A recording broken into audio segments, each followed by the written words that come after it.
నీళ్లు సముద్రంలోకి 300-400 టీఎంసీలు పోతున్నాయి. కాబట్టి పులిచింతలు కట్టాడు. ఎందుకని? శ్రీశైలం తర్వాత నాగార్జున సాగర్ తర్వాత మనకి ఆయకట్టు ఉంది, కానీ నిల్వ కెపాసిటీ లేదు ఎక్కడా కూడా. నిల్వ చేసుకోవాలంటే ప్రకాశం బ్యారేజ్ దగ్గర కేవలం 3 టీఎంసీలే, కానీ కృష్ణా డెల్టాకి కావాల్సింది 120 టీఎంసీలు. ఏడాదికి 2 పంటలు పండించుకోవడానికి కావాల్సింది 120 టీఎంసీలు. మన దగ్గర ఆ నీళ్లు నిల్వ చేసుకోవడానికి నాగార్జున సాగర్ తర్వాత లేదు. ఆల్మట్టి, నారాయణపూర్ అట్లాంటి వాటి చోట్ల జరుగుతున్న పరిణామాల తర్వాత భవిష్యత్తులో కష్టమని భావించి, అలాగని వాళ్ళతో కొట్లాడి యుద్ధాలు చేసి భూములు లాక్కుని స్వాధీనం చేసుకునే రాజ్యుల కారపు నాటి రాజరికం కాదు మంది.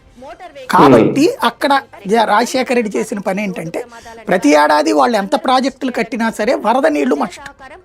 ఆ వరద నీటిని దాస్తే దాన్ని అవసరమైనప్పుడు వాడదాం, పైనుంచి వచ్చే నీళ్లు వచ్చినప్పుడు ఓకే, వరద నీళ్ళని దాద్దాం అని 45 టీఎంసీల నీళ్లు, 1 కాదు 2 కాదు, 5 గ్రామాలు పూర్తిగా మునిగి 6 గ్రామాలు పాక్షికంగా మునిగినటువంటి ప్రాజెక్ట్ అది.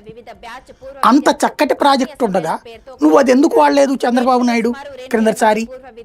అది రాజశేఖర రెడ్డి చనిపోయాక కూడా కన్స్ట్రక్షన్ పూర్తయింది. అది కాంగ్రెస్ ప్రభుత్వం ఉండగానే పూర్తయిపోయింది. దానికి పరిహారాలు కూడా ఇచ్చేశాడు. ఇచ్చేస్తే బీఆర్ఎస్ అధికారంలోకి వచ్చాక ఒక లిటిగేషన్ పెట్టింది, ఒక 30 కోట్ల రూపాయలు. ఇంకా కొంతమంది అప్పట్లో సరిగ్గా లెక్క కట్టలేదు కాంగ్రెస్ పార్టీ, ఇంకో 30 కోట్లు కట్టండి అయ్యా అని చెప్పింది. 30 కోట్లు